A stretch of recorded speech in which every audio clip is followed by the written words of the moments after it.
Hello, and thank you for watching another video on the YouTube channel. Right, today we have Judith Kleinman, who is an Alexander Technique teacher of some experience and also some diversity, because she's also an artist.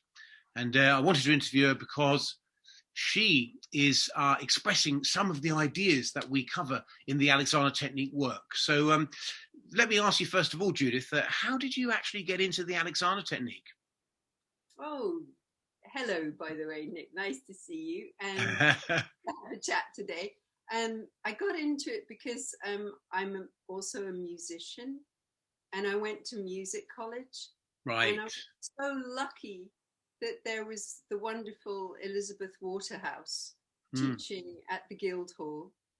And so I started having lessons. And for me, it was, it was the light bulb. It was just bing, yeah. Oh, this is what I need, because I was very into movement. I danced and I loved sporty things, and this sense of embodiment was like, wow, that was what I was looking for.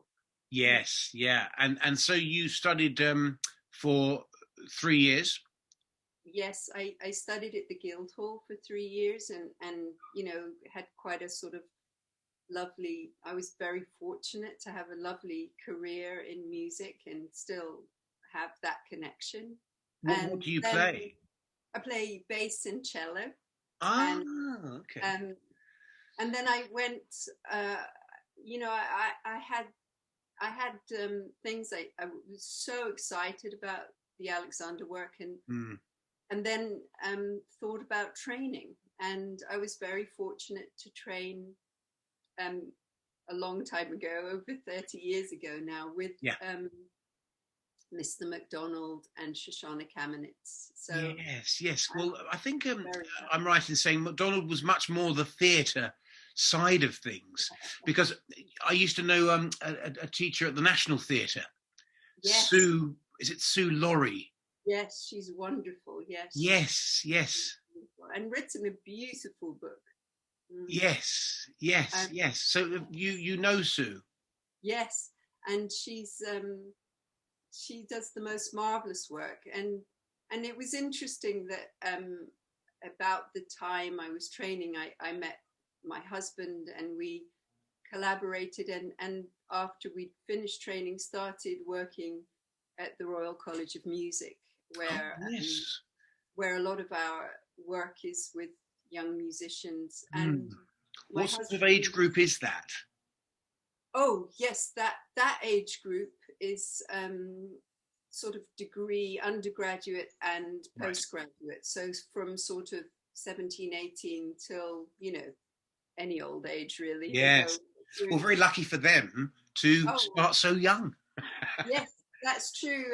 And it was wonderful that also led to me teaching at the Junior Academy, where they're teenagers, and it is wonderful to start young. I felt very fortunate, because then it becomes part of your sort of life's journey in a way, doesn't it? Yeah, absolutely. Yeah, I started when I was young as well.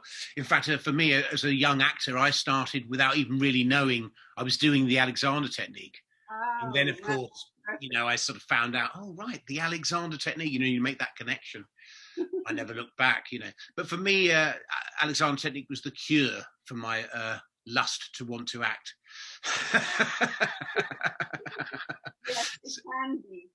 And a lot of our students do go on to train to be teachers, which is, it's wonderful. It's a much calmer way of life. Absolutely. So that's that. So what's it actually like working with teenagers, though? I mean, because obviously teenagers are going through a lot anyway. But these are obviously quite, some might say, highly strung teenagers wanting to get into the arts. How do you find that is working with them? Because that's quite an interesting field as well, isn't it? For the Alexander Technique, helping young people with their issues and to have a different perspective at a difficult time. Yes, absolutely.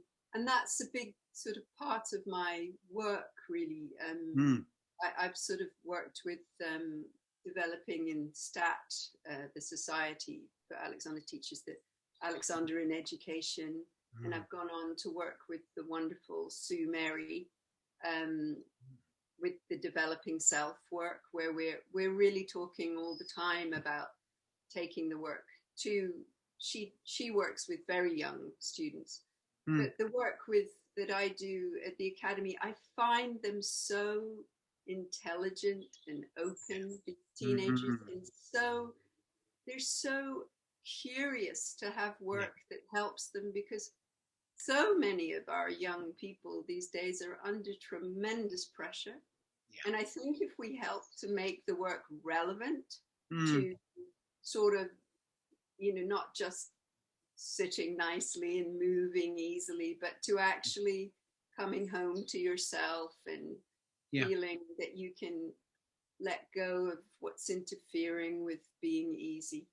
I think they really appreciate it. And my big sort of mission is to hopefully, make it more and more available in schools and part of the education system.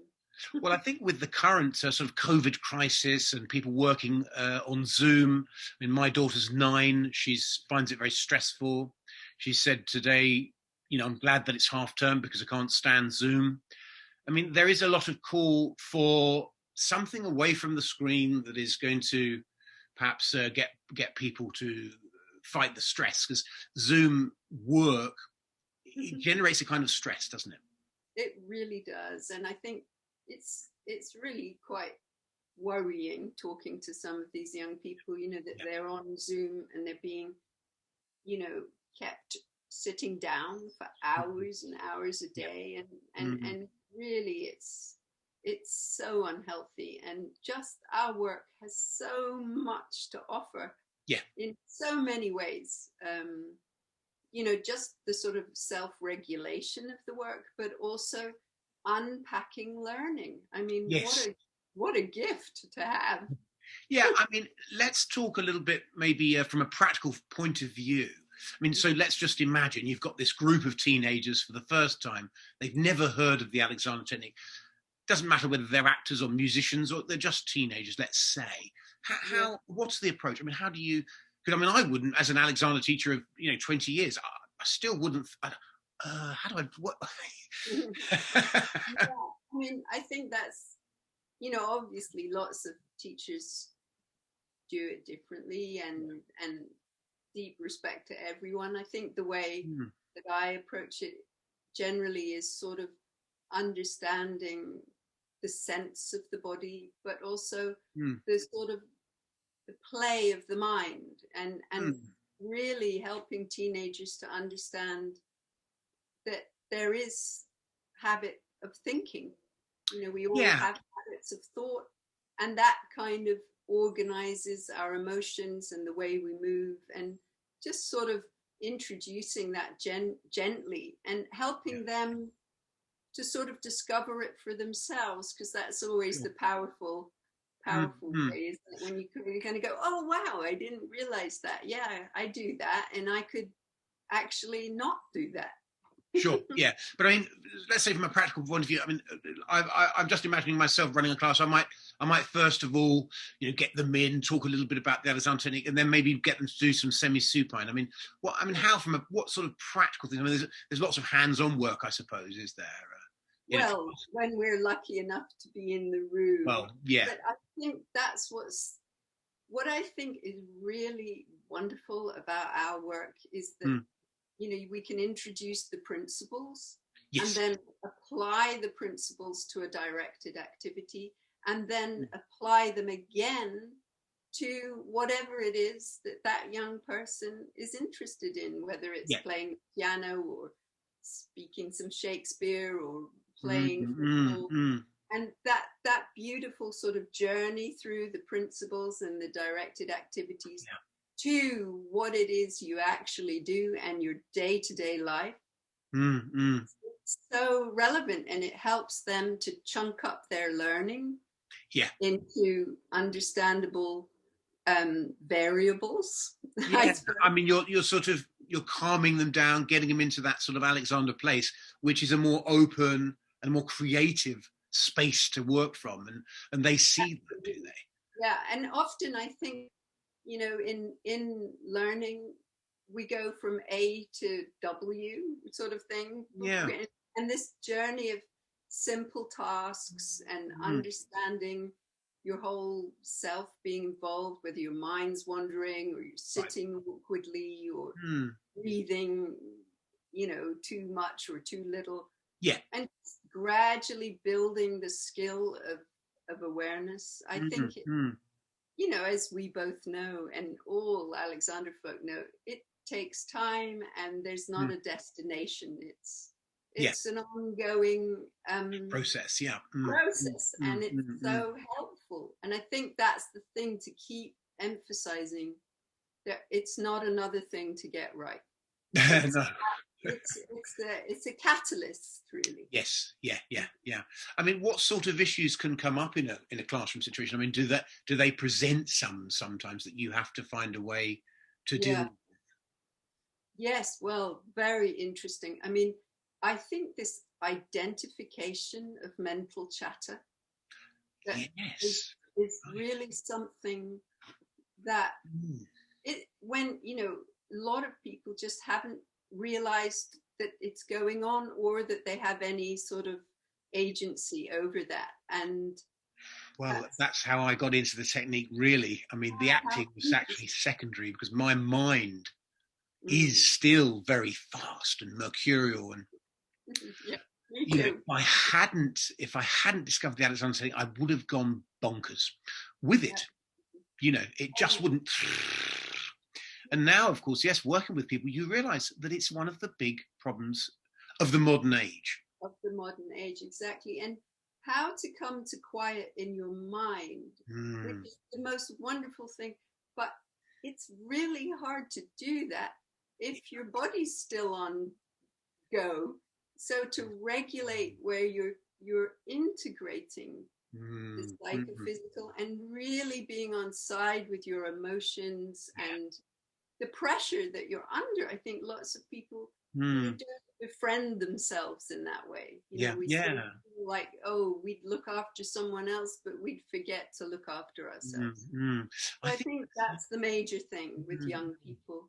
And I think that's something that's really going on at the moment with young people as well, in that if you're not seeing your friends and if you're not really having a proper school life, where is all that internal combustion going? And it's the introspection of that is a real problem, I think, going forward, that we're going to have to help young people with. I so agree. That sort of social regulation and kindness that you find with your friends. We have really had a tough time this last year. But I think it's interesting, isn't it? Because as a teenager, we have that tough time, and the mind is full of just a myriad of conflicting ideas and new, fresh things. And we think we've got to sort it all out, but actually we don't. We just need to stop. That's a lovely way to put it. Thank you. Yeah, I love that. And that it's sort of like a tap, you can turn it off. Yeah, and that's what happens when you're young, is you don't know that. Yeah, you don't know that you can turn it off. And also, I think when they're older, don't. Yeah, absolutely. And that skill of sort of being human and growing up, and really, I think we just forget to give people those skills in education. Even with this situation, and even with the understanding of mental health, we forget that we're a whole person. We've got all these different aspects, all these different systems, and the sensory system is so important. Yes, well, it's essential and central, and yet often forgotten. Exactly. Which of course brings us on to our next topic today, which of course is, how do we express these ideas and how do we bring it to a wider audience? And of course, one of the ways that cultures have been doing that for millennia is through art. And I dabble a little bit in this and that, art and so on. And I do think, sometimes when you see, for example, people doing yoga postures, you think, oh, that's quite beautiful, isn't it? How could you express that through art? And so going around a few yoga fairs, I have noticed, a few little sculptures, but in the end, they can be quite twee and they can not work. What I found with your work is there's a sort of element of perhaps truth about it. I don't know. I just thought, oh, yeah, I get that. That's really nice. And perhaps on that note, before we do actually continue talking about it, I shall actually try and do this amazing skill of sharing the screen and showing somebody one of your pieces of work. Let's. Which one should we go with? Let's have a look. We'll try this nice one with the river here, which I quite like. Let's talk about that one. How do you come about to express your ideas like this? It's so nice of you to ask me this question, because in a way, some of our creativity is, it sort of just happens, doesn't it, in a sort of subconscious way. But this particular one, I'm very interested in. I also teach Tai Chi and yoga, and I think of our work in a way as a martial art. Yes, so do I. Sort of like a Western martial art, and this one is sort of taken from the great Chen Manqing, who's a bit like Alexander in the Tai Chi world. Yeah, he talks about this standing like a mountain, moving like a river, and I think it's so true about our work. Excuse me, this sense of quiet stillness that then can move into beautiful, easy movement, everyday movement, but that also is connected to. It's so nice to have your screen there as well, because sort of the universe, we are in gravity. We are, in a sense, in this incredible force of up and down and wide and open and water and earth. And it's so nice to sort of have the sense of ourselves in that context, even in our funny little teaching rooms or school rooms, just to remember that that's all going on while we're doing anything. Yeah, it's good. I mean, this work could be inspired by a sort of Asian art. It has that quality to it, doesn't it? Oh, yes. And one of the things that I talk about when I'm teaching Alexander technique is this kind of art history. When we look at Western art, we see that it is full of sort of macho images and perhaps erotic images, Venus and Aphrodite and the Greek sculptures. And there's very much a strong sort of machismo really running through Western art history. And of course, lots of people will be very upset by that, but there we are. But when we look at Asian art, and I was struck by this because I did have a brief period, about 4.5 years, working in the art world. I once just suddenly walked into an Asian art shop and was struck by this very thing that I wanted to talk today, which is how we express the idea of balance, of Alexander technique, of Tao, of martial arts, of mind-body harmony through art. And of course, that's what Asian art tends to be about. There's lots of images of the Buddha, lots of images of the graceful pose. And that, I think, is what really draws me to your work. Oh, thank you, Nick. That is so incredibly kind of you. It's just something that I'm really interested in. I agree. I think it is interesting. And I think in a way our work, it's so wide ranging, and the sort of yin and yang of it is so interesting, because we could go down that very sort of structural, anatomical route, but there of course is also this poetic beauty to it. Yes, I think there definitely is in this picture. And how do you come up with your ideas? I mean, because I mean, obviously, having a look through your whole Instagram page, which we're going to detail afterwards in the information about this video, which is always down below, um, we see quite a big load of different ideas coming out. I mean, how do you? I mean, do you sort of, you know, wake up one day and have a vision, or does somebody say to you, "You should talk about this," or how you actually? Yeah, it's well, it started, um, Nick, as one of my sons suggested that, you know, we all draw in the family just as a sort of a bit of fun. And Yeah. although both my brothers and my mother are fantastic artists, but it was a sort of lockdown project that one of my sons suggested, why don't you just do a drawing a day? So it sort of started off rather randomly in a way, that as these things often do. Yeah. And then it sort of, I quite like, I think maybe you too, you're a language person. You suddenly find there's so much language about use of the self and Yes. how we are. So that kind of guided me a little bit. But also just funny little things sort of pop into your head, don't they? Yes. Yeah, of course they do. Yes. Yeah. Let's have a look at the other one. Yeah, I think gradually I'll get a little bit more organized with them. Oh yes. Well, that was one of my questions. I mean, are they just for personal use at the moment and the Instagram page, or I mean, I'm sure there must be, if not other sort of people involved in this kind of work, but certainly some Alexander teachers who would love to have a piece. I mean, have you sort of, have you had any interest in that way? I mean, are people?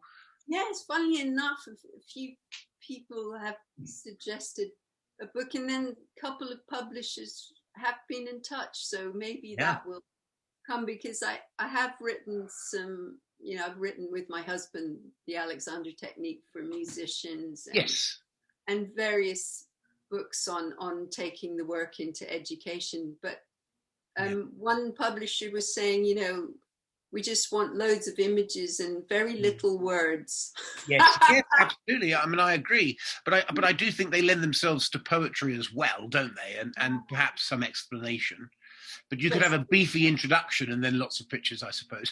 Yeah, that could be the thing. Yeah, it'll happen one day, I guess. Yeah, well, that's great. And let's sort of talk about this one. Look, sensing volume, finding context, back against the wall. Now, of course, somebody was asking me about this recently, about whether or not one ought to sort of push oneself against a wall. And of course, I do think, because I've experienced both schools, I actually trained in the Carrington School, not the MacDonald School. But, you know, this is very much a sort of more of a MacDonald thing. You know, and it's a little bit more proactive, shall we say. I mean, what do you say about this particular exercise? Because for me, I don't get my students to do it. It's not something I do. I did try it once, and I must admit, I felt a bit giddy. I was going through quite a sensitive phase, and I was at the National Theatre at the time as well. So that was with Sue, actually, fun enough. Oh, great.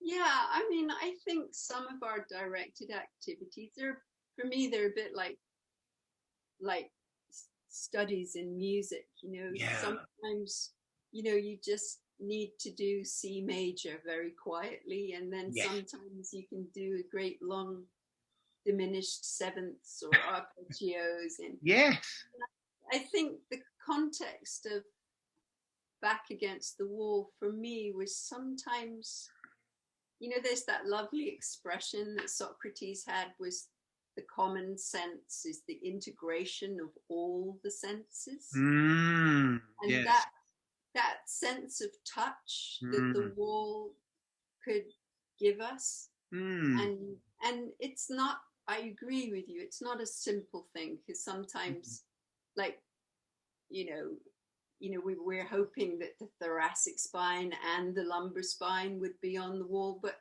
for lots of us, that doesn't quite happen. So like drawing. So it's just a sort of connecting, I think. And I'm very fond of that thought that our work is about connecting, not correcting. Sure. And Yes. if it doesn't chime with someone, then yeah, fine, let's try something else. Yeah, you can let it go. Yeah. Well, it's certainly a very nice picture in the sense of, you've got a strong sense of a nice free but lengthened posture.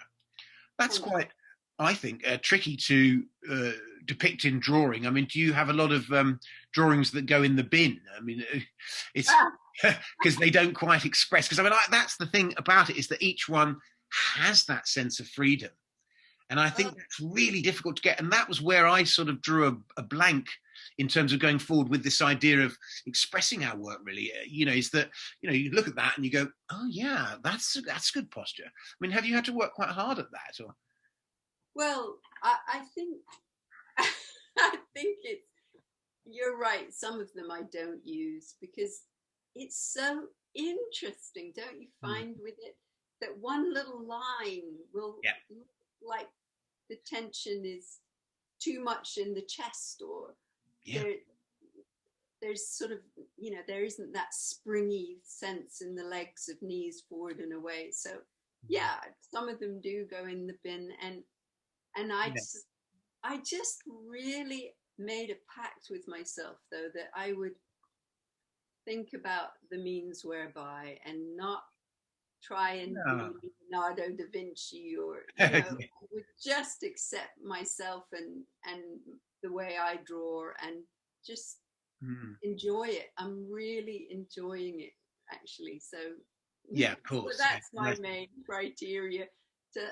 And also to say, you know what, none of these are working. I'll just wait till it starts working again. Yeah, right. And and that's art anyway, isn't it? And that's life. Yeah, so that's kind of fine. And I think our understanding of what end gaining has developed so much over the years, don't you think? That end gaining is sort of putting ourselves under emotional pressure, or other people under emotional pressure. Yeah, absolutely. As well as, not moving as elegantly as we might choose to. So it's time and space, I think, that we need for everything. Well, I think it's interesting because, I mean, we were talking earlier about this book, Directed Procedures, which is very much an Alexander book. But in a way, our pupils would benefit, I think, through having some kind of visual reminder of what it is we're trying to achieve, and perhaps, I mean, and that's what I love about Directed Procedures, is that the book of all those illustrations, which of course I can also show here. This is what's his name? This artist? He's called Gerard Grenell. That's it, Gerard Grenell. That's it. Yeah, and he's done the whole book, hasn't he? And I so admire him because he's thought it through so carefully and given, as you said, sort of like a really how-to manual. Yeah, absolutely. It's unbelievable. Yeah. And also integrated a little bit of the dark procedures in there, which are so fascinating. And it's so simple. Isn't that Yeah. I mean, I think that the what he's achieved is, and I'm sure he had to scratch away for a while, is the simplicity in his drawings, which, if they weren't that simple, would get in the way of what he's actually trying to convey. And these arrows that we see here, obviously head forward and up, and the rotation of the hips, just that simple drawing. And it's that simplicity, which of course is of course a very Asian quality in art. Yes. Certainly the Chinese, history of art, has that, where it's just, you just imagine, if they don't get the stroke, probably the head comes off. It's so, it has to be so perfect.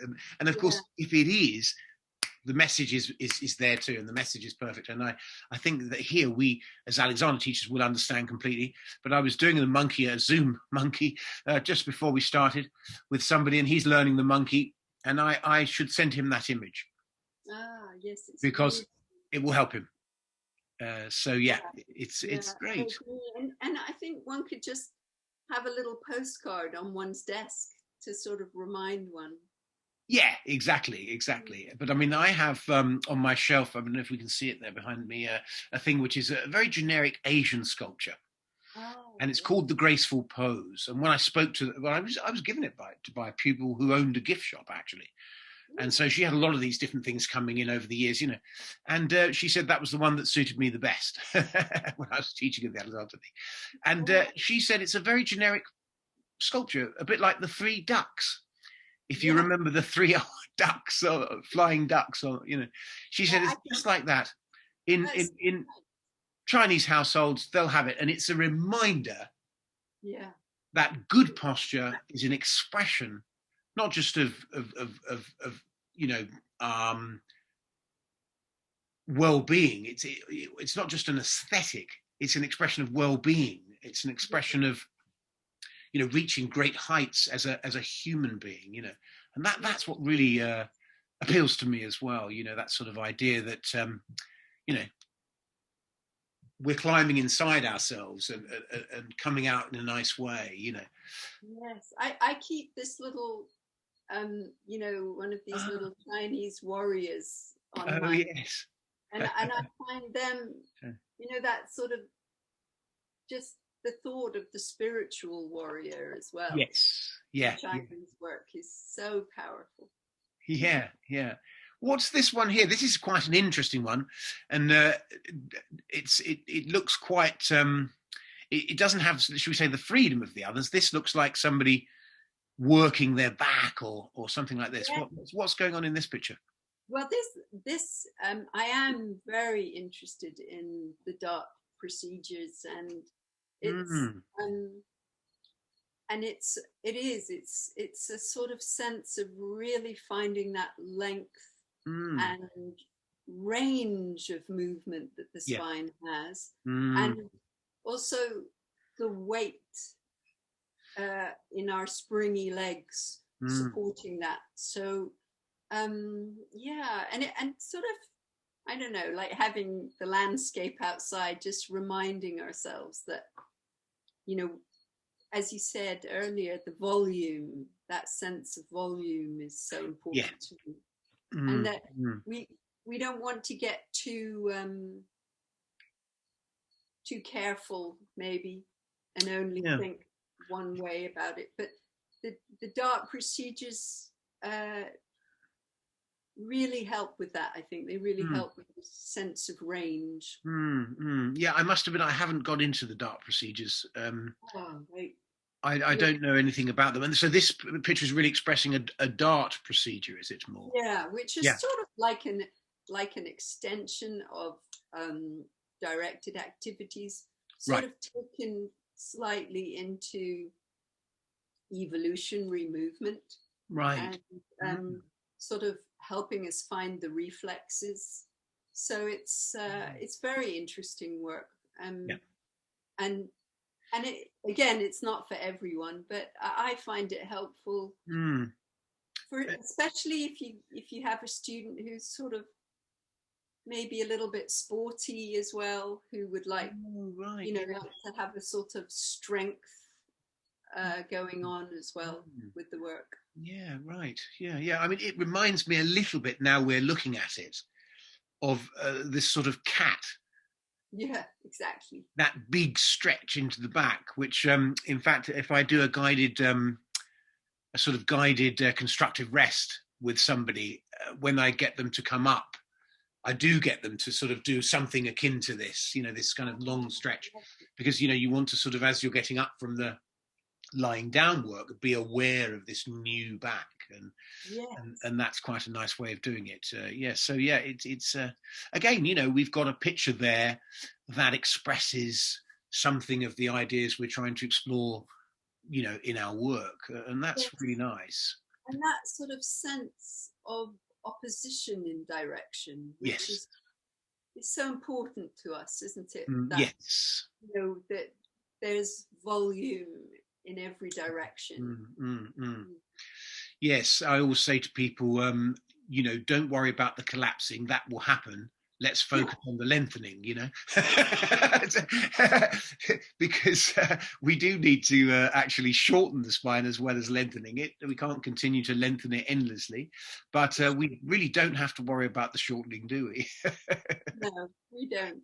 You're so right. Yeah. So our emphasis is always going to be on the lengthening. So that's yeah. So I like that one.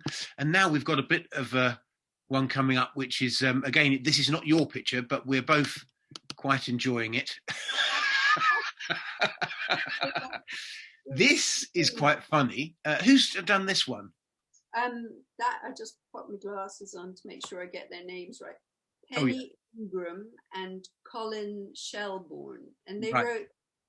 It's quite an old book, actually. I think it's 2002, and it's called The Busy Body. And they just have got such a sense of humor, those two. And they've really made their work cartoons all the way through, and it's absolutely fun and clever, and it just really resonates for some people. And I think, again, you know, just this idea of the commonality of our sensory awareness and the sense of humor being probably the most important sense. Yes, exactly. Absolutely. I mean, for me, it's really funny because, in fact, I think it got removed, but I don't know if you knew, at one point, the hashtag Alexander Technique on Instagram came up with a sponsored advert of one of these contraptions that we're trying to sell for posture, which, of course, as I'm sure you agree, are anathema to Alexander teachers and anybody who wants to be constructive in the job of this kind of work. And so for me, this is actually laughing at that kind of idea that we can actually have a contraption that will affect our posture and that we needn't bother thinking about it ourselves. Exactly. And I think, you know, one of the things I do is work at a training course, and I think it's so important on a training, and Alexander training, to, you know, have this big repertoire of ways to address the work for different people, because you know, it's all very well us sort of talking about sports people or performers or you know, but like yesterday I was on the phone to a woman who's in a call center in South Africa, you know, and her back was aching, and you know, you just think this little picture would be really helpful for just sitting on Zoom, you know, on the computer or Zoom all day, wouldn't it? Yes, absolutely. Yeah, it should flash up intermittently. So yes, very good, and a very good reminder. So, well, that's fantastic. Well, Judith, I mean, we have been speaking for a while now, and well, I think we've covered quite a lot. I've actually asked all the questions that I was going to ask for. I mean, is there anything that you would like to add before we finish? Well, not really. Just to say thank you so much for asking me to chat today. Well, it's my pleasure. You know, such a delight, and to talk about the work in the context of art is so interesting, and I think I'm so pleased that you got in touch, because I think it's a conversation that's really interesting. I was reading the book about Irene Tasker, and apparently Aldous Huxley called it creative conscious control. Constructive, and I thought that was such a nice little slip in a way, because if we can bring the creativity in, and lots of teachers talk about that, you know, there's some wonderful artists, and Pedro de Alcantara, all sorts of people about bringing our creativity to the understanding of, as you say, well-being and health and looking after ourselves. Then it just, we will want it to be part of our everyday journey, right? Yeah, well, I think that's it. It's sort of job done, isn't it? I mean, and I think that's it. I mean, often you know, this kind of work is going on in the background of you know, mainstream society. And I think one way to get it out there is through these kind of you know, Instagram posts, social media, putting art out there, putting ideas out there. Say, oh, you know, what's that? And then hopefully, you know, one day we'll be sort of interviewing something. They say, well, how did you get into the art? I'm saying, well, I saw this picture and I thought, well, that's interesting, you know, and I think that is possible. And of course, that's how we make things a part of our culture, isn't it? By producing art. Oh, right. From cave paintings to Instagram. Absolutely. And I really recommend everyone to look at your Instagram page because it's really lovely. Well, you know, that's my little creativity, I suppose. But I think that's the beauty of the work, is that we're never there. We're always trying to go forward with it, and that is the beauty of you know, creating art around it, is that we are as teachers constantly trying to find new ways to express these rather ancient ideas. and I think, you know, to bring the joy of and the quiet to that is really lovely. Yeah, good. Okay, well, your information. Now, you're private teaching, are you? A little bit. My main teaching is the training course and the Royal College of Music, but I do a little bit of private teaching. Well, you haven't done it yet, but you'll have to email me all the relevant details that you'd like me to put below the video about the training school. And perhaps when the training schools are up and running again, you might invite me over to work with some pupils, which would be rather nice. That would be really lovely. Good. Okay. Well, so we're going to say thank you for watching and goodbye. Thank you. And do look out for some other videos. We're going to stop that one